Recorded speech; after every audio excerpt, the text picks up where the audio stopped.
Bonsoir à tous, bienvenue sur Watch et sur Andromag, l'émission 100% Android, un lundi sur deux de 22h à 23h. J'espère que vous allez bien, vous qui êtes derrière votre écran. On est ravis de vous retrouver pour une émission. On va parler à peu près 58 minutes, si on n'est pas trop en retard, d'Android, notre OS préféré, l'OS qui domine le monde. On l'aime pour ça aussi. Donc, pour en parler, je ne suis pas tout seul.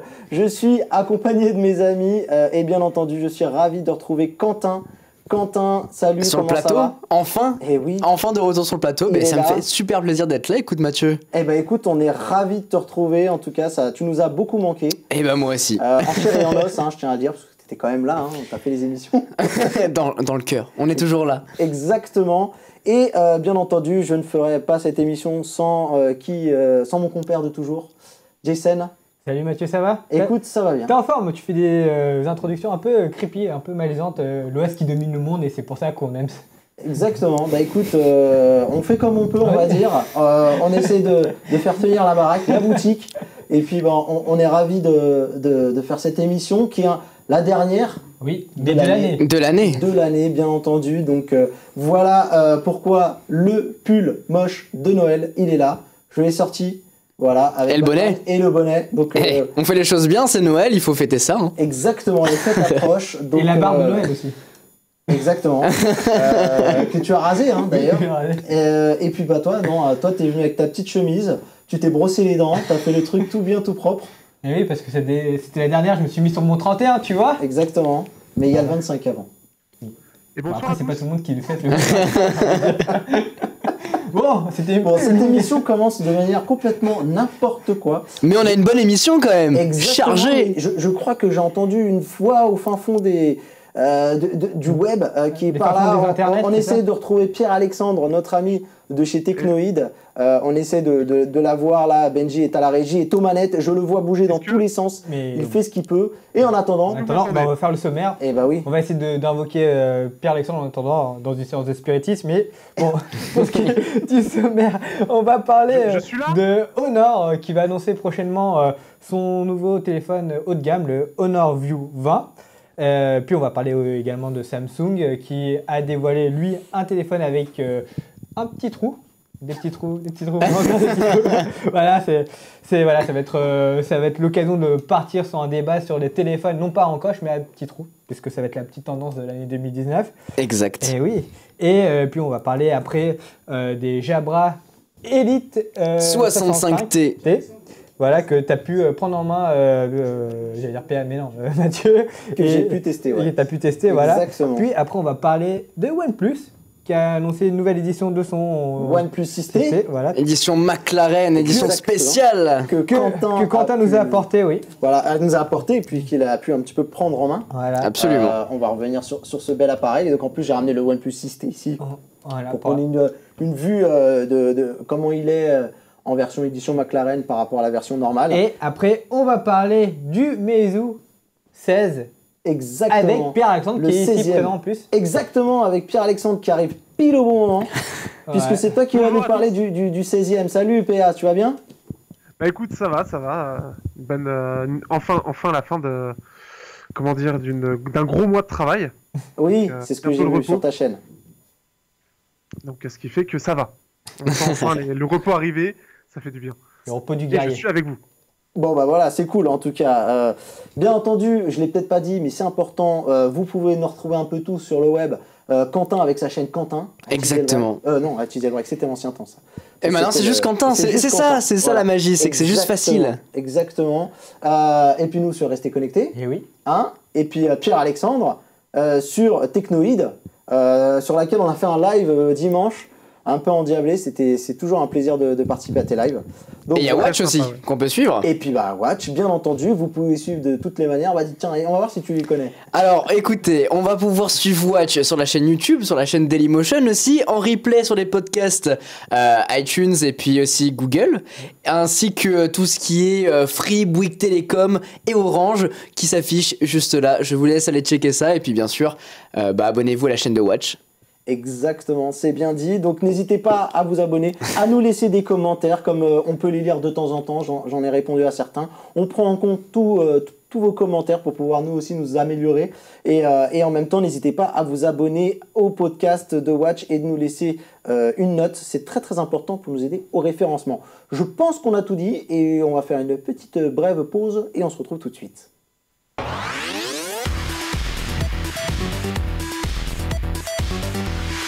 Alors, les amis, vous savez, l'innovation, c'est un petit peu le créneau de Watch. C'est notre créneau d'ailleurs. Notre credo même. Notre credo d'ailleurs, exactement. Benjamin, avant d'appeler sa chaîne Watch, il avait appelé innovation. Ça, c'est une connerie que je vous raconte. Mais c'était le leitmotiv de cette chaîne. Et donc, du coup, nous, on essaie d'inclure de plus en plus dans notre émission cette partie innovation. Et justement, c'est drôle, mais en ce moment, il y a l'actualité et l'innovation, on va dire, qui est au cœur de tout ça. Donc, les amis, ça tombe bien, on va en discuter et on compte sur vous, vous qui êtes derrière votre écran, puisque cette émission, elle est interactive. On compte sur vous avec le Jazz Andromag pour participer à ce petit débat qu'on va avoir ensemble. On a déjà par ailleurs fait un sondage sur Twitter. Il vous reste encore un peu de temps pour aller voter sur le compte de @AndromagWatch si vous voulez donner votre avis sur ce qui va suivre, c'est-à-dire donc le Honor View 20 et le Samsung Galaxy A8s. Alors, dans l'ordre chronologique, on est ravis, on a reçu une nouvelle invitation. Et ça, nous, on aime recevoir les invitations. Donc, surtout pour des belles technologies. Exactement. Et du coup, pour le coup, c'est Honor qui nous invite le 22 janvier à Paris. Très belle date. Donc ça nous arrange, on n'est pas très loin. Et du coup, on va pouvoir aller découvrir un nouvel appareil, un nouveau smartphone. Je crois que Quentin, on sait un peu déjà ce que ça va être. Exactement, en fait on le voit même sur le carton d'invitation que vous avez pu avoir à l'écran. On a la forme du smartphone et surtout un petit détail qui peut nous montrer le futur du smartphone, en tout cas de ce qu'on va avoir en 2019, la tendance qui va suivre. En 2018 c'était l'encoche, et l'année 2019 sera peut-être réservée aux écrans avec un petit trou. Comment on peut le décrire d'ailleurs? Un écran percé. Un poinçon. Un écran percé. C'est ce qui ressort de la presse spécialisée qui sont tous accaparés de ce terme, donc pour parler d'écran percé. Je ne sais pas si c'est le terme approprié, mais en gros, voilà ce qu'il en est. Et donc, en gros, juste sur l'invitation, on voyait See the Unseen, qui était un petit peu les petites phrases qu'aiment bien laisser les constructeurs pour nous mettre un petit peu dans l'ambiance, pour nous donner des indices sur ce qui va être. Et donc, en gros, See the Unseen, ça veut dire un petit peu voir l'invisible. Donc ça peut dire beaucoup de choses. Ça peut parler de cet écran que vous voyez juste derrière moi et qui a été dont nos confrères de chez Frandroid. Donc je salue Manu, qui est le rédacteur en chef de chez Frandroid, qui a gentiment accepté de nous laisser de leur piquer leurs photos donc pour découvrir ce fameux écran qui a été annoncé, qui a été lui montré à Hong Kong le lundi 10 janvier. Le lundi 10 décembre, pardon, je suis un peu dans le futur là, 10 décembre, et en gros, l'idée, c'est vraiment de nous donner une idée de ce que va être justement, puisque ça corrobore ce qu'on voit sur l'invitation, l'écran de ce futur smartphone, qui, on le sait à peu près, on le sait tous, ça sera le Honor U20. Exactement. Et également, on voit en fait la tendance sur les hauts de gamme de chez Huawei et Honor dans l'année qui va venir. En fait. Exactement. Même la plupart des hauts de gamme, même, je dirais, de cette année, parce que la transition avec les caméras sous l'écran, ça va arriver plus fin d'année, et mais là, on va avoir d'abord cet écran percé avant d'avoir ça, je pense. Mais là, tu pars un peu, tu anticipes le débat qui va arriver. Exactement, un débat qui arrive juste là, comme quoi ça vaut le coup de faire un conducteur, les amis, de préparer cette émission, ça vaut le coup. Et non, mais du coup, alors, ce qu'on sait sur ce Honor View 20, c'est qu'il va être accompagné d'un Kirin 980. Ces informations, elles ont été un petit peu déjà dispatchées par Honor, puisqu'en fait ils ont voulu à faire une pré-présentation. C'est un petit peu inhabituel ce qu'on voit là, les images que vous voyez derrière vous, ce que les amis de chez Frandroid ont pu découvrir, parce que en d'habitude on n'a pas ce genre de révélation. Oui, parce que là en fait au final ils vont en plus faire une conférence le 26 décembre en Chine pour dévoiler ce téléphone là. Donc du coup ils ont fait en fait 15 jours avant une présentation, mais juste de l'écran comme tu as dit. Il reste d'autres détails à connaître sur ce téléphone. C'est un peu ce qu'a fait Samsung avec son écran semi-flexible, là, en cachant le design, justement, comme l'a fait Honor. Mais on a découvert un petit peu le pourquoi de cette histoire, de cette annonce. Je vous le dis juste après. Ce qu'on a d'autre comme information, les amis, c'est que ce téléphone va pouvoir agréger la Wi-Fi et la 4G. pour pouvoir optimiser les débits, pour aller plus vite. Si votre Wi-Fi est un peu à la ramasse, il va se rattraper avec la 4G qui vont marcher de concert sur ce téléphone. C'est une technologie qu'ils ont déjà mis en avant sur le Honor Magic 2, qui ne sera pas disponible chez France, nous. Oui. Et c'est une technologie qu'ils ont baptisée le Link Turbo, si je ne dis pas de bêtises. Voilà, donc ce qui va permettre donc comme je le disais, d'avoir des connexions de bien meilleure qualité. Et en plus, il sera compatible 5G si je me trompe pas.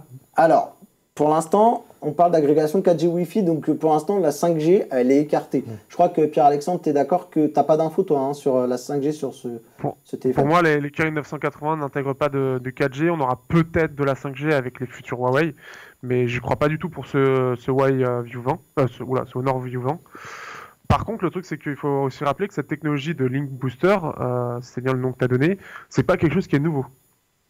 Oui, c'est ce que je disais. Alors, c'est le Link Turbo qu'ils l'ont nommé. Link Turbo, mais c'est quelque chose qui date d'il y a très longtemps et qu'avait fait Samsung à l'époque. Exactement. Alors, il y avait cette agrégation-là. Ils ont aussi fait la Dual 4G aussi, quand on a 2 cartes 4G. Et ça c'est en plus aussi également. Autre chose qu'on apprend sur cet appareil qui va être très intéressant, c'est qu'il va être équipé d'un capteur qui est l'IMX 586 de chez Sony, le capteur photo. Et apparemment, j'ai été un peu me renseigner sur ce capteur. Il y a des grosses promesses. Je sais que Honor, dans un communiqué de presse, nous a envoyé quelques photos qui auraient été prises avec ce téléphone. Malheureusement, j'ai pas pu vous les mettre en illustration parce qu'en fait, ils nous envoient un truc tellement petit. Vraiment, si c'est pour faire ça, n'envoyez rien, ça ne sert à rien. Parce que effectivement, ça a l'air très joli comme ça, mais avec des contrastes qui ressortent. Mais ici, c'était inexploitable. Donc, à un moment, il faut quand même être sérieux quand vous envoyez des trucs comme ça. Soit vous n'avez pas peur et vous êtes sûr de vous, et les copains, vous nous envoyez la sauce. Vous nous envoyez une belle feuille, un bon format de dossier, photo, voilà, et pas des trucs au format post-it. Ça, c'est un petit peu dommage.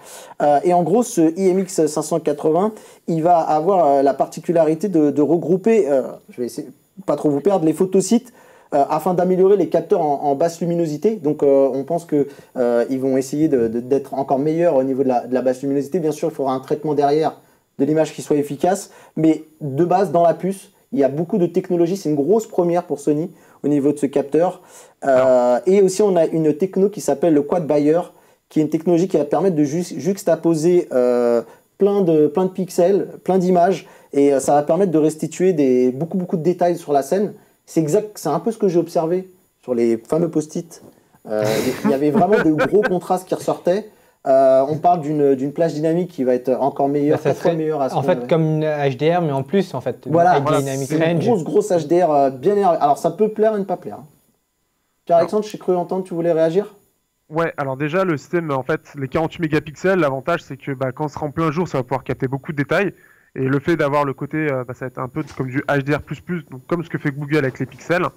Et aussi, le 48 mégapixels, on va pouvoir fusionner 4 pixels en un de façon logicielle, pour avoir un 12 mégapixels pour la nuit et avoir des gros photosites pour avoir beaucoup de lumière. C'est ce qui a commencé, en fait, ce qui a innové Asus il y a maintenant avec le Zenfone 2.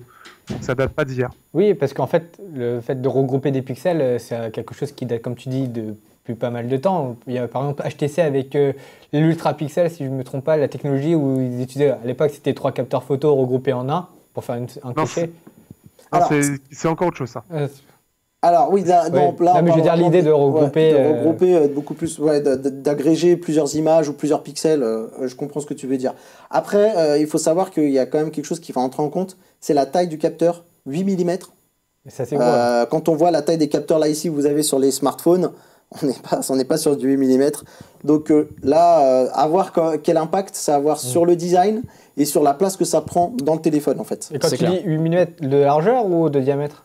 Alors, c'est 8 mm, je crois, de plus large, de largeur. De rayon, pardon, c'est rayon. De rayon, ok, d'accord. Ça fait comme le P20 Pro. 1 cm 6. Ouais, en tout cas, ça va être un très très gros capteur. J'ai peur de dire une bêtise, donc je vais pas rentrer dans tes trucs là. T'es en train de me coincer dans un. je suis pas sûr. Mais en tout cas, j'ai vu en visuel, ça donnait un très très gros capteur. Et ça va avoir forcément un impact sur la conception du produit. Ça va être intéressant de suivre tout ça. Voilà, les amis. Donc, pourquoi Honor a fait cet event un peu surprise ? il n'était pas vraiment prévu à la base. Tout simplement parce que derrière, on avait notre ami de chez Samsung qui a annoncé le Galaxy A8s et qui voulait se targuer d'être le premier smartphone avec un écran percé. Poinçonné. Voilà, exactement. Donc du coup, Honor avait pas envie de se faire voler la vedette. Donc du coup, en fait, apparemment, ça serait la véritable histoire de cette pré-présentation. Et donc là, on découvre un petit peu le Galaxy A8s. Pierre-Alexandre, tu as suivi cette annonce, tu veux nous en parler un peu ? Le A8s, pour faire simple, ça va être un smartphone qui est milieu de gamme avec comme... Alors déjà, il y a les disparitions du jack sur ce smartphone. Là, on peut voir le triple capteur. Mais c'est surtout que, on avait vu Samsung qui avait déjà parlé du futur des écrans et notamment des écrans percés, poinçonnés comme ce que vous voulez. Et ça, c'est pour la Chine, en fait. Ça a été annoncé pour la Chine, ce Galaxy A8s. Donc, ce qui fait que ça va être vraiment une guerre, j'ai l'impression, pour ces smartphones. Celui qui sera le moins cher, celui qui sera le mieux intégré. Après, Samsung dans les milieu de gamme a toujours été cher. Je pense qu'il va pas être donné celui-là. Après, je suis pas plus suivi que ça, mais après, c'est un smartphone milieu de gamme, quoi, dans le sens où ça va pas trop changer de ce qu'on a l'habitude. Son principal intérêt étant surtout d'avoir un écran quasiment complet avec juste un point dans l'écran. Certains évoquent l'idée, je crois que c'est peut-être encore chez nos amis de chez Frandroid, parce que j'ai lu un peu de papier un peu partout, je suis désolé si je me trompe, mais que ce serait potentiellement le A9, le A8 de l'année prochaine en fait. 2019. Qu'est-ce que tu en penses sur cette théorie que il arriverait chez nous sous un autre nom l'année prochaine? C'est possible, peut-être pas exactement la même chose, parce qu'après on sait que Samsung a vraiment des gammes spécifiques en Chine. Donc c'est possible qu'on retrouve un produit assez similaire, mais qui sera plus adapté au marché européen. D'accord. Moi j'y crois à cette théorie que ce sera... Parce que je les vois mal se prendre la tête à faire sur chaque ligne de production des modèles différents. C'est tout ça. Non, mais je pense qu'un A9, ça pourrait correspondre. En tout cas, ça innove en termes de design. On mélange un petit peu toutes les gammes qu'on avait chez Samsung, en tout cas cette année. Donc je pense que ça peut être intéressant sous cette forme-là. Et du coup, eux, cette fameuse technologie d'écran avec d'écran percé, en fait, ils l'ont appelé O-Infinity. Donc qui montre aussi les prémices de comment s'appellera le futur écran du Galaxy S10 ou SX, on ne sait pas encore le nom, on ne l'a pas, mais ou X, mais effectivement, ou 10. Oui, et on ne sait pas. Pour l'instant, on n'a pas vraiment d'infos, donc on spécule. La seule chose qui m'a un petit peu frappé sur ce téléphone, on va pas faire trop les specs et tout, parce que c'est pas le but. Mais il y a un truc qui m'a frappé en regardant un petit peu les spécificités. Les amis, c'est un écran LCD IPS et non de l'AMOLED. Et j'ai été vérifié sur les modèles précédents des A8 et des A7 et des A6. Globalement, c'est toujours de l'AMOLED, quasiment, pour tous les produits des gammes précédentes. Et là, étrange que ce soit du LCD IPS. Sûrement pour le prix, non ? Oui, peut-être pour le prix, mais surtout quand on regarde les bordures, elles sont plutôt fines. Alors qu'on savait, qu'à l'époque, les constructeurs disaient que avoir des bordures fines en LCD c'était un peu difficile, alors que pour l'OLED c'était plus simple vu qu'ils pouvaient plier l'écran, plier la dalle OLED, alors que là, je sais pas comment ils ont réussi, en tout cas c'est une certaine prouesse de leur part. Après, en tout cas, si ça peut permettre de réduire les coûts de production et d'avoir un téléphone moins cher qui puisse répondre justement pour finir sur cet aspect-là, les précommandes ont été ouvertes, mais j'ai cherché et il n'y a pas de prix encore pour ce produit. Donc voilà, c'est intéressant, mais l'idée, pourquoi je vous ai présenté ces deux téléphones, parce que Honor nous invite et que c'est un événement sur Paris, donc c'était logique. Et celui-ci, c'était pour montrer un petit peu cette tendance qui arrive. On voit aussi qu'il y a le Huawei Nova 4 aussi, qui emprunte cette technologie d'écran percé. Et du coup, les amis, moi je voulais faire un débat avec vous. Et d'ailleurs, j'ai invité tous les gens qui nous suivent sur Twitter à participer à un petit débat que j'ai rapidement fait dans l'après-midi. Donc si tu peux nous donner... alors, je sais que Benji, on a fait une petite illustration des résultats qu'on peut afficher juste ici, mais après tu nous donneras s'il y a une petite mise à jour au niveau des tendances. Alors, j'observe, mais il y a peu de changements. Hein. D'accord. Donc en gros, la question qu'on vous a posée sur notre compte Andromag Watch, c'est est-ce que selon vous, ces écrans percés, c'est la bonne réponse pour la fin des encoches? Voilà, les encoches, quand c'est arrivé, il y a eu vraiment... Deux équipes, il y a eu deux équipes, même si la majorité, je pense, n'était pas emballée par l'encoche. J'ai l'impression qu'au fil du temps, mais de manière assez rapide, on a appris à vivre avec. Absolument. Exactement, parce que toi, je sais que c'est totalement ton cas. Je sais pas pour toi, Jason, de ton côté. Bah moi aussi c'est mon cas. Tant que c'est bien utilisé en fait. D'accord. On va revenir. Ouais. Et toi, Pierre-Alexandre, les encoches? Alors, on t'a perdu au niveau du son. Vas-y, redis-nous. Non, je ne supporte toujours pas ces encoches. Pour être poli, je ne rajouterai pas de mots particuliers. Mais non, les encoches, je peux pas. Écoute, j'ai appris à vivre avec, mais disons que je serais pas malheureux si je peux m'en débarrasser. Alors, heureusement pour eux, j'ai mis un écran noir, mais moi j'ai le Pixel 3 XL. Je peux vous dire qu'en termes d'encoches, on est pas très bien. Et c'est vrai que Meizu montre qu'on peut. Non, tout est noir là, tout est sombre. T'as mis tout le thème. Voilà. Donc là, il y a des discussions. Je peux pas. Bon, bref, vous l'avez vu, l'encoche du Pixel 3 XL, c'est pas le but. Maintenant, donc ça, tu nous disais, ça a un petit peu bougé. Alors, ça a un tout petit peu bougé, mais très peu. Alors, on avait 3 propositions. Le premier qui était oui, bien ce petit trou, à 37%. Donc, ça a peu bougé. Deuxième, non, l'idée est bof, 42%. Et j'aime bien l'encoche à 21%. Donc, au final, on se rapproche du résultat que tu as pu prendre. Exactement. Mais globalement, la majorité est un non. Carrément un non. Voilà. À 42%. Moi, je vous avoue que j'étais vachement surpris justement de ce résultat. Pourquoi ? Parce que j'avais l'impression qu'il y avait une certaine sympathie pour ce qui était de l'encoche goutte d'eau. Pour moi, ça se rapproche de l'encoche goutte d'eau que propose donc OnePlus, Essential Phone, Wiko aussi dans une autre mesure où elle est un peu plus grosse, mais globalement l'idée était là. Et là, pour le coup, je vais demander aussi à Quentin de bien surveiller les réseaux sociaux. Donc, les amis, c'est à votre tour de jouer et de nous dire ce que vous en pensez. Alors, il y a des hypothèses qui parlent que peut-être ce serait pas spécialement l'écran percé qui pose souci, mais c'est l'emplacement de la caméra. Je vais me tourner vers vous, les amis. Comment vous expliquez un peu ce résultat ? Et donnez-moi un peu votre sentiment. Donc, vas-y, Jason. Je pense aussi que c'est la présence en fait d'avoir une encoche, enfin une simili encoche, c'est ça que les gens ils aiment pas trop, et qu'on n'ait pas eu un système d'écran coulissant comme on a pu voir avec par exemple le Oppo Find X. Oui, mais le Oppo Find X n'a pas fait l'unanimité aussi. Oui, mais je pense que c'est ça. En fait, c'est les gens ils aimeraient en fait vraiment ne plus avoir une caméra visible, ou même un petit point, que ça soit un petit point en fait, ne plus avoir ça de visible. Et après il y a aussi la forme, je pense quand même c'est assez gros mine de rien. Quand tu as une image, tu vois, que ça soit excentré sur le côté, je pense que les gens, ils ont peur, c'est qu'on se focalise que sur ça. C'est comme quand tu as une fissure sur ton écran, tu vas regarder que ça au bout d'un moment. Donc, je pense que c'est l'appréhension des gens au début, un peu comme avec l'encoche. Au début, les gens, ils pensaient qu'ils allaient que fixer ça. Avec le temps, je pense que voilà, les gens vont s'y faire et ça va rentrer dans les mœurs. Après, on l'a vu, le Oppo Find X, ça a fait son effet waouh, mais les gens sont assez sceptiques, ils ont peur du côté mécanique qui pourrait s'établir avec le temps. On voit que Xiaomi avec son Mi Mix et je crois Honor aussi avec son Magic 2, ils ont opté pour un slide manuel, ouais. Voilà, un coulissement manuel, on essaie de parler français ici. Et du coup, toi Quentin, qu'est-ce que t'expliques ? Est-ce que toi déjà l'idée de l'écran percé, ça te botte ? Et à ton avis, quel est selon toi ce qui a voulu être dit dans ce sondage ? Qu'est-ce qui les gêne aux gens Alors déjà j'ai un tweet de Mohamed qui dit écran percé c'est chelou un peu, et Didier Méance qui dit l'écran percé c'est moins pire que l'encoche que je ne supporte pas. De mon côté c'est vrai que je me suis très très vite habitué à l'encoche, parce qu'au final quand ça arrivait sur le marché, tout le monde s'est mis à la faire, et donc en fait on n'avait pratiquement pas le choix. Si on voulait avoir un smartphone haut de gamme ou milieu de gamme, c'était l'encoche. Et au final, au fur et à mesure, différents constructeurs l'ont intégré de différentes façons, en laissant la possibilité à l'utilisateur de la masquer ou non. Mais de mon côté, je m'y suis très très vite habitué, et ça me dérange pas du tout de l'utiliser au quotidien, que ce soit pour regarder des vidéos, avoir une notification ou des choses comme ça.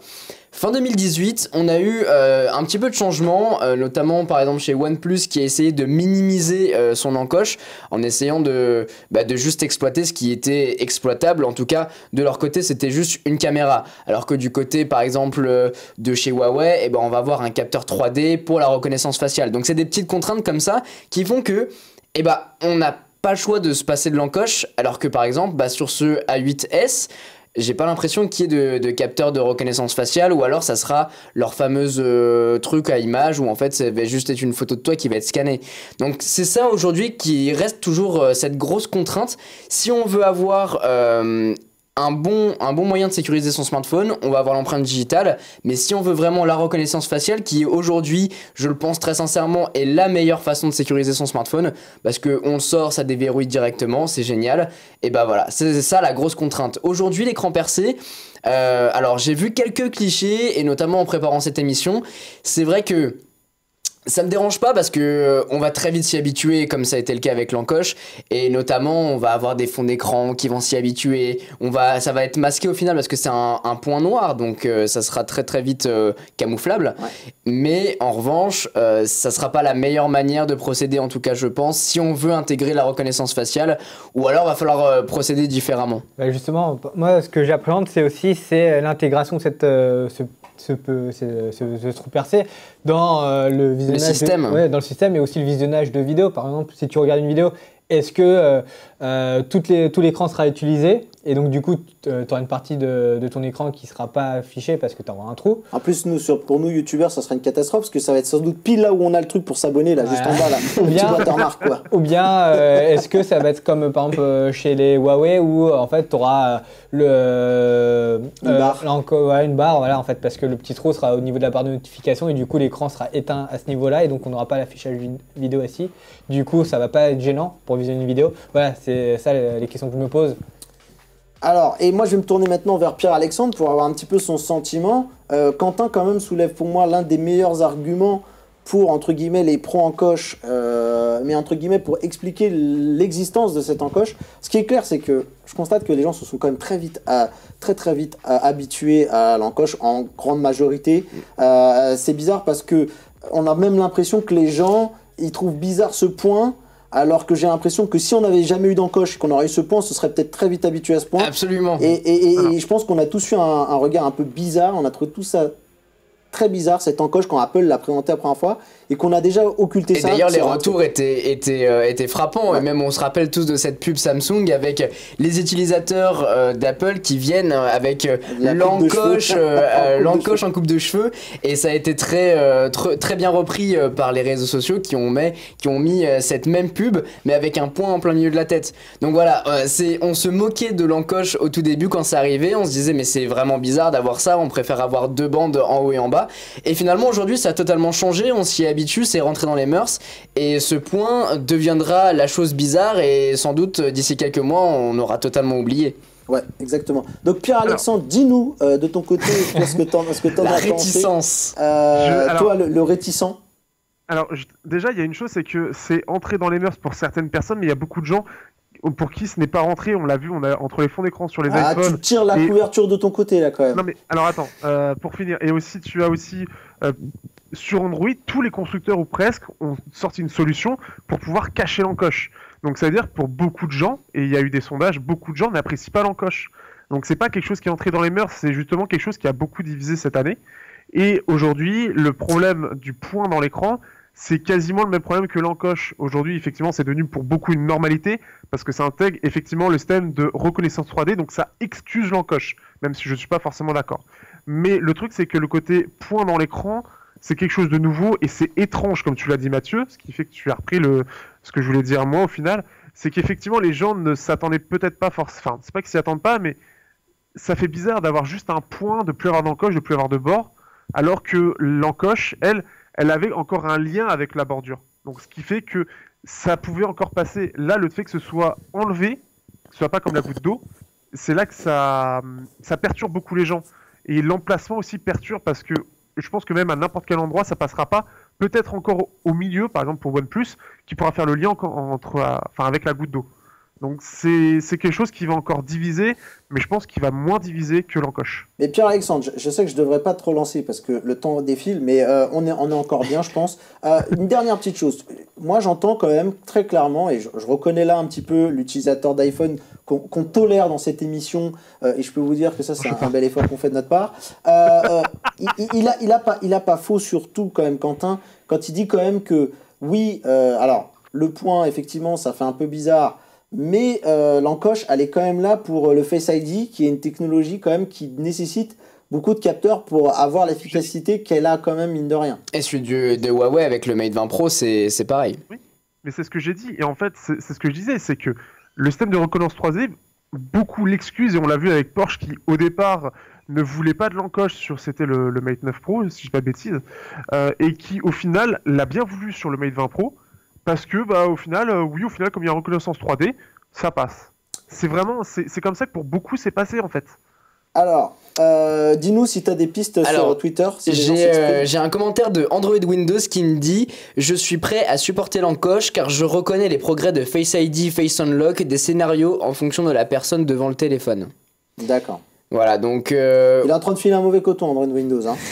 Il va bientôt s'appeler Apple Windows. Oui, la déception. Là. Exactement. Après, un dernier constat peut-être. Est-ce que c'est tout simplement pas parce qu'on a eu un moment, une période où on s'est retrouvé avec des téléphones avec des encoches, donc où c'était acté, qu'elles soient en goutte d'eau ou qu'elles soient un peu plus larges, et à un moment, certains constructeurs qui sont arrivés avec des smartphones sans encoche, mais sans écran percé, comme Oppo et tout ça. Donc du coup, on avait soit le choix, si on voulait vraiment avoir un écran full borderless, donc complètement bord à bord, pardon, et un encoche. Du coup, est-ce que ce point-là, il n'arrive pas un peu comme une tâche entre tout ce beau monde ? De mon côté, je pense que en fait, moi je pensais que ce côté avec le Vivo Nex ou avec le Oppo Find X, avec cette caméra qui était finalement mécanique, je pensais que c'était une passe pour arriver à la caméra qui était intégrée sous l'écran. On est d'accord. Et en fait, moi, je pense que la solution ultime, et je pense que si les acteurs comme Samsung ou comme Honor le font, c'est que c'est pas encore possible et pas encore réalisable. Mais l'idéal serait de mettre sous l'écran tout ce qui est reconnaissance faciale et caméra. Donc là, on serait sur une dalle entièrement avec un écran, mais avec les solutions qu'on a aujourd'hui. Mais je pense que c'est pas encore réalisable, et du coup, la troisième solution, qui est encore cette passe de transition vers, je pense, fin 2019, qui sera peut-être ces écrans sous l'écran, c'est capteurs sous l'écran. L'écran sous l'écran de l'écran. Mais du coup, voilà, on a ça début 2019, à voir comment ça va évoluer avec le temps, en fait. J'aime beaucoup le turfu sur le comptin, l'écran sous l'écran. Pour l'instant, il faut rappeler effectivement que Samsung, au niveau des écrans, ils ont annoncé que des écrans, donc soit avec écran percé, soit ce qu'ils ont appelé en U, en V aussi, ils avaient montré ça en termes d'écran, mais pas pour l'instant, ils n'avaient pas la technologie effectivement pour la caméra sous l'écran, c'est pas encore possible. Quentin était en train de chanter la musique de YMCA, on n'était pas loin de la chorégraphie, c'était très très bien. J'étais tout à fait d'accord. Mais je rejoins l'avis de Quentin, en fait, c'est essayer de minimiser l'encoche, la présence de l'encoche au maximum. C'est une période de transition en fait. Une dernière question, et vous allez me répondre brièvement, donc je parle bien à Pierre-Alexandre aussi, brièvement. Juste, est-ce que vous allez me répondre par oui ou par non, tiens, et pas autre chose. Est-ce que pour vous, cet écran percé, c'est pas de l'innovation parce qu'il faut trouver un autre truc pour nous vendre un smartphone l'année prochaine, qu'on aurait pu continuer avec ses encoches ou ses gouttes d'eau? Est-ce que pour vous que ça a un réel intérêt? Moi je le crois, mais est-ce que pour vous, ou c'est juste un phénomène de mode, ils ont trouvé ça, ils ont dit tiens on va leur mettre ça, ça va leur faire acheter des smartphones l'année prochaine? Jason? Oui. Oui, test. Ok. Et Pierre-Alexandre? Oui, c'est les écrans qui sont possibles, donc c'est possible. Donc ils le font en attendant que ce soit sous l'écran. Voilà. Très bien les amis, je pense qu'on va clôturer ce débat parce qu'en plus j'ai totalement pas aucune idée sur le timing où est-ce qu'on en est. Je pense qu'on est bien parce que j'avais essayé de prévoir large. Mais du coup on va pouvoir enchaîner, et comme j'ai pas le voilà, je reprends mon conducteur sous les yeux et je vous propose qu'on fasse une petite brève, c'est ça, ou on enchaîne tout de suite avec le test? Non, une petite brève et on attaque tout de suite avec le test des Jabra Elite 65T.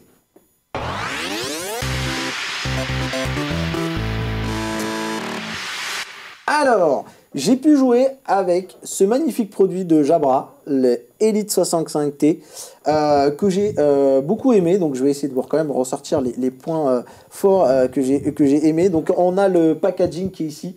Voilà. Donc, moi, ce jaune, il m'agresse les yeux chez Jabra. Un jour, s'il change de couleur. C'est bien le jaune. C'est vrai. Puis, alors, moi, une fois, j'en ai mis un dans un logo. Je vous raconterai une histoire un autre jour. Mais là, pour le coup, c'est vrai que bon, je suis pas... Mais sinon, Jabra. En fait, Jabra, c'est une société qui est très connue dans le monde des professionnels. Je peux vous dire qu'à mon boulot, j'ai un casque micro et voilà, c'est souvent du Jabra puisqu'ils sont un peu une référence dans le domaine.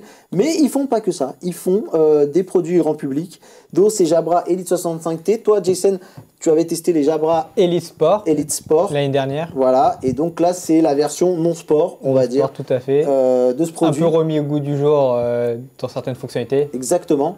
Donc le Bluetooth 5, donc c'est les premiers intra-auriculaires de chez Jabra avec cette fonctionnalité. Ça a été un quand même des premiers aussi sur le marché, des sans fil à proposer donc ce Bluetooth 5.0 qui apporte globalement plus une meilleure portée du produit. C'est pas vraiment dans la qualité du son que ça va se ressentir, mais c'est plus dans la rapidité aussi de l'appairage. On gagne en confort.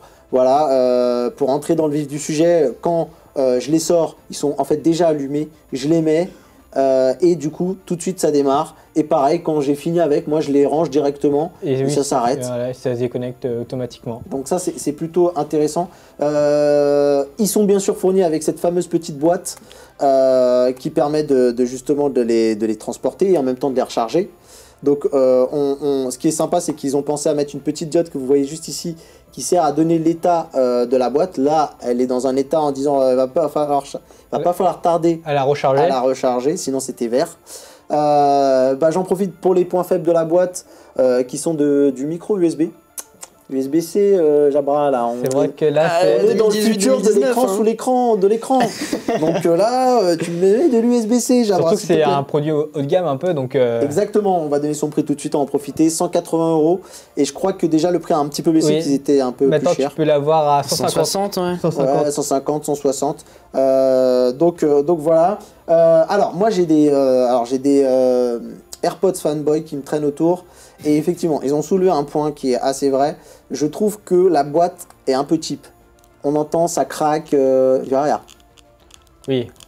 Ça c'est dommage. À 180 €, c'est dommage. Tu vois. Donc, c'est des axes d'amélioration. Hein. C'est pas. Et c'est la grosseur de la boîte aussi. Voilà. Mais après, il faut dire que dans la boîte, il y a une batterie aussi pour recharger, comme tu as dit, l'appareil. J'ai les AirPods aussi, on te Oui, non, mais je veux dire, voilà, donc au bout d'un moment, on peut pas tout miniaturiser, il faut bien loger. Après, je sais pas la capacité de la batterie dans la boîte intégrée pour les AirPods. Je crois que tu en as pour 35 heures, quelque chose comme ça en tout. Ah oui, et là tu en as beaucoup 35 heures, ça fait beaucoup. Ou 20 heures. 15 heures. 15 heures, 16 heures. Alors, autre point aussi que je voulais mentionner, c'est que je trouve que le système pour les rentrer dedans, alors je pense qu'au bout d'un moment on s'y habitue, mais il faut trouver la position un peu, ouais. On se cherche un petit peu et il n'y a pas ce côté aimanté où facilement, voilà, là ça, on les pose. Pour avoir discuté avec un représentant de Jabra, en fait, ils m'ont dit que le système aimanté en fait poserait problème avec la recharge parce qu'ils utilisent une technologie à eux pour la recharge et donc du coup s'ils mettent des aimants il y aura des interférences et donc ça ne chargerait pas très bien. Et puisque tu en parles, la recharge, on va le dire, c'est que en gros il faut 2 heures pour recharger le boîtier avec je pense les écouteurs dedans. Et ce que j'ai bien aimé par contre, c'est que en seulement 15 minutes de recharge dans la boîte, on a 1h30 d'autonomie sur les écouteurs, ce que je trouve très bien. Donc c'est une mini charge rapide qui est plutôt bien et qui se vérifie. Alors ils sont IP55, c'est-à-dire que vous ne ferez pas de la plongée sous-marine en dessous, mais qui supportent l'eau et la poussière. Courir dans et la transpiration, je pense aussi. Et la transpiration. Alors on va rentrer maintenant dans les écouteurs et je vais vous donner des choses positives. Ne vous inquiétez pas, Jabra, ça va bien se passer. On a 2 écouteurs et ce que j'aime beaucoup, d'ailleurs j'en perds le mien qui est juste là, c'est qu'ils sont très légers. Très légers, on a 12 grammes pour les deux et on a une différence de poids entre celui de droite et celui de gauche, 6,5 grammes pour le droit et 5,8 pour le gauche. Pourquoi il y a un capteur? Parce qu'il y a un mètre, il y en a un qui est mètre souvent, donc il y a peut-être plus de capteurs que l'autre, dont un qui a des boutons d'ailleurs, qui va nous permettre de gérer le volume, de passer les musiques et de pouvoir un petit peu contrôler. Il y en a un autre qui va nous donner l'état de la batterie, qui a juste un seul bouton. Sur celui de droite, je crois, c'est celui qui a les contrôles. Et celui de gauche, c'est celui qui va, il a un bouton poussoir, qui est celui-ci, qui va nous permettre de nous donner l'état de la batterie. Et quand on t'appelle, tu peux essayer de Exactement, décrocher de décrocher, à raccrocher. Donc voilà. Alors, qu'est-ce que je peux vous dire d'autre? Ce qui est bien, c'est qu'on va pouvoir contacter son assistant en fonction du téléphone qu'on a. Alors, même sur Android, on a de la chance puisqu'on a le choix entre Amazon Alexa, qui maintenant en plus est implanté en France. Donc, si vous avez des réticences avec Google Assistant, bien que je ne suis pas sûr qu'avec Amazon, ce soit beaucoup mieux en termes de vie privée, mais vous pouvez choisir ou l'un ou l'autre. Ça, c'est très bien. Il y a même l'assistant de Microsoft qui est disponible sur Android, si je ne me trompe pas. Il y a une application tierce. Mais là, il est aux abonnés apps. En tout cas, ils n'ont pas mentionné, malheureusement. Ce que j'aime beaucoup aussi également, c'est donc le design. Je les trouve très sympas. Je ne suis pas un AirPods fanboy, moi. Je déteste le design des AirPods. Bien que les gens comme l'encoche s'en soient habitués, bizarrement. Ceux-là, je les trouve très élégants, en tout cas à porter. Donc léger et élégant, plutôt Ouais, c'est cool. sympa, ouais, j'aime bien aussi. Et ils sont très bons. Alors, il faut choisir la bonne taille, parce que à l'intérieur Il y a plusieurs embouts en fait disponibles. C'est très important de bien les tester, parce que sinon vous pouvez perdre en basse, ou le son peut être carrément différent si on se trompe de bouchons, surtout qu'en plus ils peuvent tomber facilement. Ouais. Et en plus, du coup, pour l'isolation aussi. Et il y a une sorte de réduction de bruit aussi dessus. Donc, Alors, il n'y a pas de réduction de bruit active, elle est passive. Voilà. C'est-à-dire qu'en fait, ils isolent tellement bien que pour le coup, elle est passive. Mais je voulais en venir aussi sur un autre point, donc ça va me permettre d'introduire, c'est l'application qui est proposée avec ces écouteurs. Je vais juste vous montrer rapidement à quoi ressemble. Elle est superbe, je la trouve très très belle. Alors j'aurais mis moi Jabra en tout cas dans le titre de l'application, parce que des fois on la cherche. Et là pour le coup, voilà un peu ce que ça donne au niveau de voilà, elle a un design qui est superbe. Donc on a un equalizer ici qui va nous permettre de gérer le son. Parce que notamment moi, par défaut, je crois que ça manquait un peu de basse. Et du coup on trouve un vrai coffre. Parce que c'est souvent le problème de ces casques. Il y a un profil audio, des fils de basse qui est pas forcément tip-top. Et puis en général, bon, c'est des écouteurs, c'est des écouteurs, oui, voilà. C'est pas comme un casque. Et là, je trouve qu'on a quand même une vraie sensation de présence, en tout cas qui est cool. Et comme on parlait justement de cette fameuse réduction de bruit passive, eh bien, il y a une fonctionnalité qui permet de dire tout de même, est-ce que tu es sûr que tu veux pas que j'active un micro pour entendre le bruit ambiant quand on traverse la route, pour vérifier qu'il n'y a pas une voiture qui passe ou des choses comme ça. Ça, c'est plutôt bien.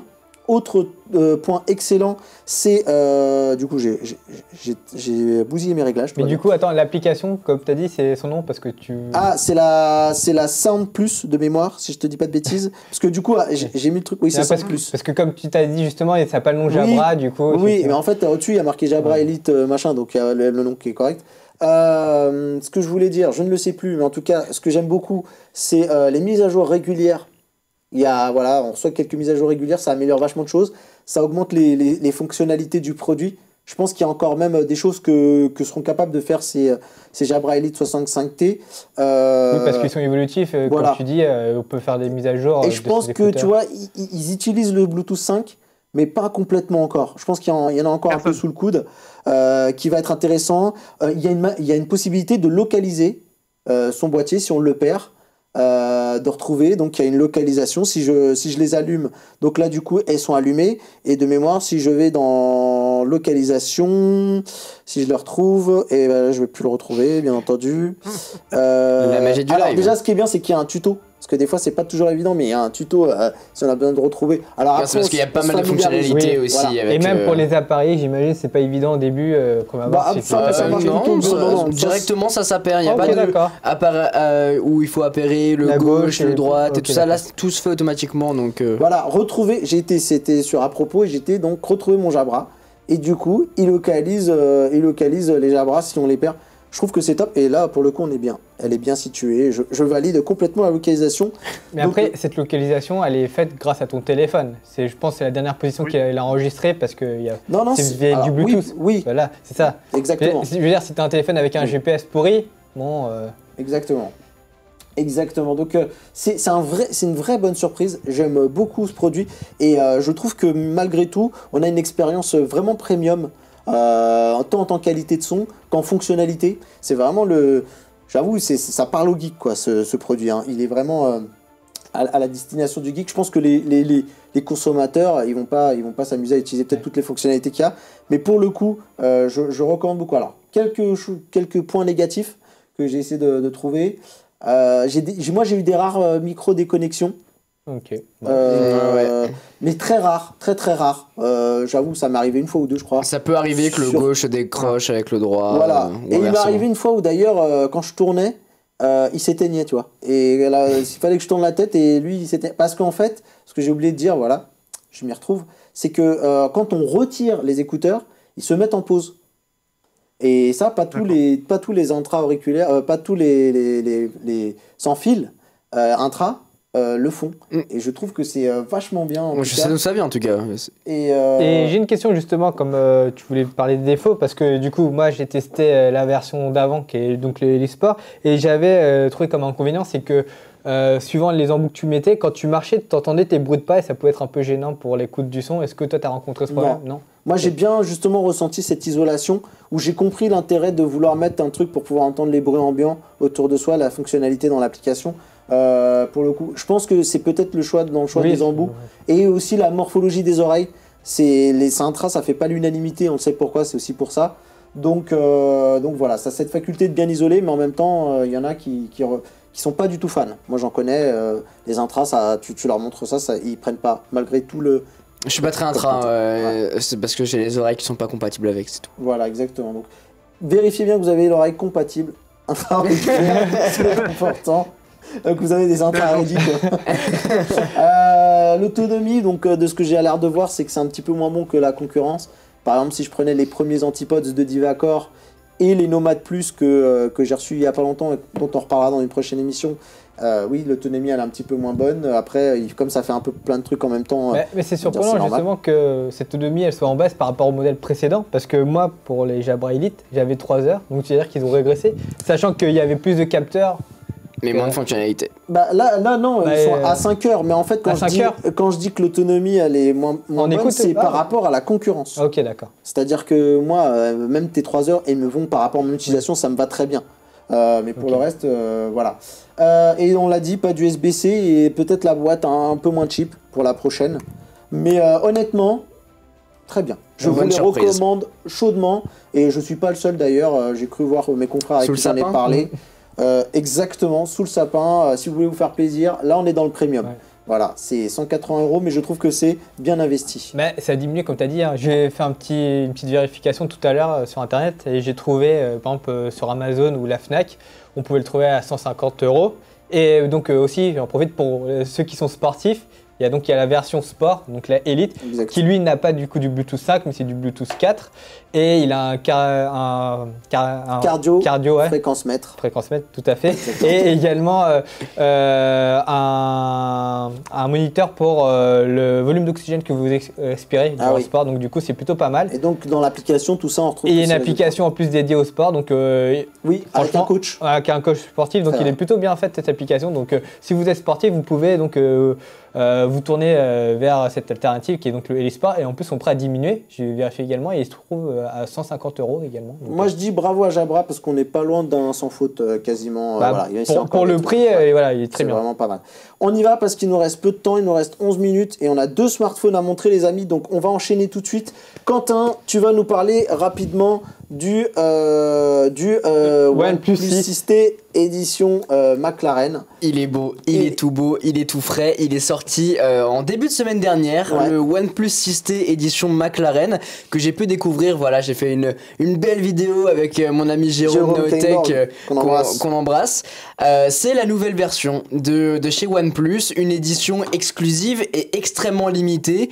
On a parlé avec les gens de chez OnePlus, ils nous ont dit qu'en gros en un mois il n'y allait plus avoir d'unité. Donc si vous le voulez, foncez dessus. Mais ce qui est bien, c'est que contrairement à ses concurrents, par exemple Huawei ou des choses comme ça, qui font des Porsche éditions, qui font des Porsche éditions, des Ferrari éditions, des Lamborghini éditions et autres voitures. Des Fast and Furious éditions. Exactement. À quand la Renault édition? Et bien celui-là est 2 fois moins cher. On est aux alentours on est à 709 €, contrairement par exemple à un Porsche édition qui peut être aux alentours des je sais pas 1700, des choses comme ça.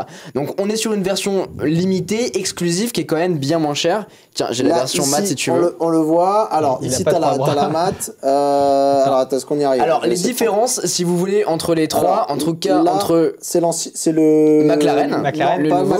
Si, c'est le McLaren. Autant pour moi. Avec le petit dégradé orange sur le côté. C'est qu'en fait, sur le McLaren, on aura un petit liseré orange papaye sur tout le tour du téléphone, en tout cas sur la version du bas. Exactement. Et en fait, c'est très léger, on le voit pas tellement au studio, mais c'est bleuté avec un effet carbone dessus. Il faut vraiment regarder de plus près. Et en fait, on a cette impression-là qu'on n'a pas avec la version 6T que Mathieu a dans la main gauche, avec la version noire brillante au final. Exactement. Donc voilà, ça sera vraiment le mélange subtil. Et finalement, les quelques fonctionnalités vont se passer qui vont différencier le 6T du du McLaren, c'est les 10 Go de RAM qu'il embarque, sachant que sur le système global c'est 6 ou 8 Go. Donc voilà, on est sur une bête de compétition, un petit peu à l'effigie de McLaren finalement. Et aussi, et ça c'est le plus important, et finalement ce que je préfère de mon côté, c'est avec ça. C'est le Warp Charge, donc un chargeur qui est fourni directement dans la boîte, qui ressemble à ça, qui vous permet de recharger l'équivalent d'une journée en 20 minutes. On a fait le test juste avant de commencer l'émission, il avait 15%, en 10 minutes même pas, il est monté à 50%, c'est juste démentiel, et en 1 heure apparemment on aura rechargé la totalité de l'appareil. Et moi aujourd'hui c'est vraiment ce qui me manque sur les smartphones haut de gamme, c'est de me dire, pas besoin de recharger le smartphone... je sais pas, il a 3700 mAh, etc. Je peux tenir une journée. Moi, ce que je veux, c'est quand je le recharge hyper vite et je peux repartir. Comme ça, je vais au boulot, je le recharge, je rentre chez moi, je le recharge et ça va très très vite. Pour ça, il faut lâcher ton iPhone, Quentin. Ça va vite, vous inquiétez pas. Mais en tout cas avec celui-là ça ira encore plus vite. Et voilà, ça va avec les fichiers de McLaren. En plus c'est orange, papaye partout, donc ça c'est vraiment cool. Ils ont fait en plus un packaging qui est vraiment très soigné. Et surtout voilà, c'est ça, c'est l'expérience du packaging qui est vraiment cool. Du coup je vous invite à aller regarder ma petite vidéo on vous montre vraiment l'expérience du packaging. Petite promo perso, mais voilà, c'est vraiment, vraiment sympa. Et il y a de la réalité augmentée. Exactement. Qui est dedans, donc je vous invite à aller regarder la vidéo de Quentin qui montre un peu plus les détails donc on pose son téléphone sur le fascicule qui vous est offert et il y a des animations, des choses qui ressortent, des vidéos. On a un petit peu l'histoire de McLaren, de OnePlus, donc c'est vraiment une expérience. En plus d'avoir un smartphone exclusif, on va avoir une expérience au déballage qui est vraiment sympa. Il y a une très très belle histoire entre les deux. On a l'impression vraiment que c'est un partenariat qui s'est fait de manière très naturelle entre ces deux entités. Donc c'est plutôt une belle histoire. Et surtout, je trouve, juste pour terminer, pour 709 €, on a un beau produit qui reste moins cher que les téléphones très haut de gamme. C'est vrai. Et on a une édition limitée, donc voilà. Bravo OnePlus, pour le coup. Chapeau, beaucoup marketing, j'ai envie de dire. Voilà. Un coup marketing qui va au-delà de juste vous faire un très beau produit à prix d'or. Alors, PA, on va te donner la main. On a 6 minutes, PA, donc attention. Je vais faire la speakerine, moi je vais faire celle qui montre un petit peu le mannequin de main. On va parler du Meizu 16. 16e. Meizu 16e, très exactement, parce que Meizu 16 est un autre produit. Et vous allez voir, on n'a pas besoin d'être du 16e arrondissement pour se l'acheter, vous allez voir, très beau. Waouh. Elle est pas mal celle-là. Ça, c'est les blagues de fin d'émission, ça. Tu sens la descente tout droit. Les blagues de fin d'année. Alors, parle-nous un peu de ce Meizu que je vais montrer ici, qui est très beau, magnifique. Alors, très très beau smartphone. Pour l'instant, vous l'avez en blanc et en noir. Donc, c'est un revendeur qui est donc Wire Distribution, qui va vendre les Meizu en France. Enfin, il a déjà commencé. Et le retour de Meizu en France, il y a eu beaucoup de sceptiques par rapport à ça. Mais on est content, surtout que c'est sur des prix très serrés, puisque à la précommande, c'était 459 et 509 € pour le 64 et 128 Go. L'avantage de ce smartphone, c'est qu'il y a toujours un jack avec toute une partie, enfin la partie son est toujours aussi excellente et c'est une énorme surprise et je suis très content là-dessus. Vous avez un super appareil photo qui est l'IMX 350, mais je ne sais pas quel autre smartphone l'utilise, mais il fait des très très belles photos. Je suis très impressionné des photos qu'il fait. Il a surtout comme avantage d'avoir un lecteur d'empreintes sous l'écran. C'est l'un des moins chers, à part le Oppo RX17 Neo, il n'y a pas moins cher que lui, puisque lui c'est 459 €. C'est plutôt efficace et c'est dans la même technologie que le OnePlus 6T ou le Mate 20 Pro. La particularité aussi, c'est qu'on n'a pas de bordure, on a des définitions, et tu pourras le sentir Mathieu, qui sont juste excellentes. Ouais, je confirme. Très bonne prise en main, agréable. Pour le prix, c'est super agréable. On a un toucher, on a cette bordure métallique qui va vraiment jusqu'à l'écran. Et ce qui fait que c'est vraiment très efficace. Là, justement, on voit le lecteur d'empreintes. Et le lecteur d'empreintes sous l'écran, c'est devenu vraiment quelque chose de naturel. Parce qu'en fait, il est très bien placé. Il est plutôt réactif. Alors, ça reste moins bien que ce que propose un lecteur classique qui a au dos ou en dessous, par exemple. Mais c'est vraiment bien et on s'habitue vraiment en fait à ce lecteur d'empreintes sous l'écran. Et par exemple, même là, en fait, pour regarder rapidement, j'ai pu déverrouiller sans regarder le téléphone. Donc c'est une vraie habitude. On a un écran AMOLED, Snapdragon 845, 6 Go de RAM, 64 ou 128 Go de stockage, un double haut-parleur aussi. Pas extensible la mémoire, hein, PA. Pas extensible malheureusement. 64, un peu dommage pour les audiophiles.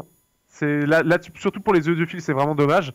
Mais c'est un produit qui est vraiment pas mal, sachant qu'en plus de ça, on peut le voir, le Pro 7 a été un échec total, parce que dans le monde entier, Meizu a quasiment disparu après la sortie du Pro 7. Et le fondateur a décidé de revenir à la tête de Meizu pour relancer. On a eu le Meizu 15e, on n'en a pas trop entendu parler tant que ça. Et là, le Meizu 16e, où là, ils reviennent en force. Beaucoup de youtubeurs sont très étonnés de la qualité du produit global. Et maintenant que je l'ai, je vous avoue que je suis aussi très très étonné. Globalement, l'appareil est très bon. Il y a encore des incertitudes au niveau du suivi, il va falloir voir, mais il est censé y avoir beaucoup de choses qui sont censées changer cette année. J'en sais quelques petites choses, mais je peux pas dire malheureusement. Mais c'est censé être très positif en tout cas pour l'année qui arrive. Et donc, juste savoir, du coup, la localisation du téléphone, tout ce qui est donc menu, tout ça, c'est bien localisé en français, il n'y a pas de problème de traduction? Non, il n'y a pas de. Alors, il y a quelques petits soucis de traduction, mais ça reste très léger. Globalement, la ROM est plutôt bien traduite. Android 8 quand même. Android 8, voilà, malheureusement Android 8. Après, on a. Alors là, par exemple, tu vois le système classique pour les boutons Android. Sache qu'il y a toujours le système MBAC, si tu vas chercher dans navigation, qui reprend le système très particulier de Meizu pour la navigation que j'adore. Puisque, justement. C'est une navigation par geste, du coup, c'est ça? Par geste, et en plus maintenant c'est la version tactile, et ce qui fait que je trouve que c'est au moins aussi bien que ce que propose Google, voire mieux. Donc on a plusieurs trucs, on a soit un geste à la chinoise ou à la Apple avec les retours sur les côtés, le slide vers le haut, ce genre de choses, mais on a aussi le M-Back avec un retour haptique, donc quand on va appuyer sur menu, on va appuyer un peu fort pour revenir au menu, juste léger pour le retour, et sur les côtés pour pouvoir aller au multitâche. Alors, le prix PA, s'il te plaît?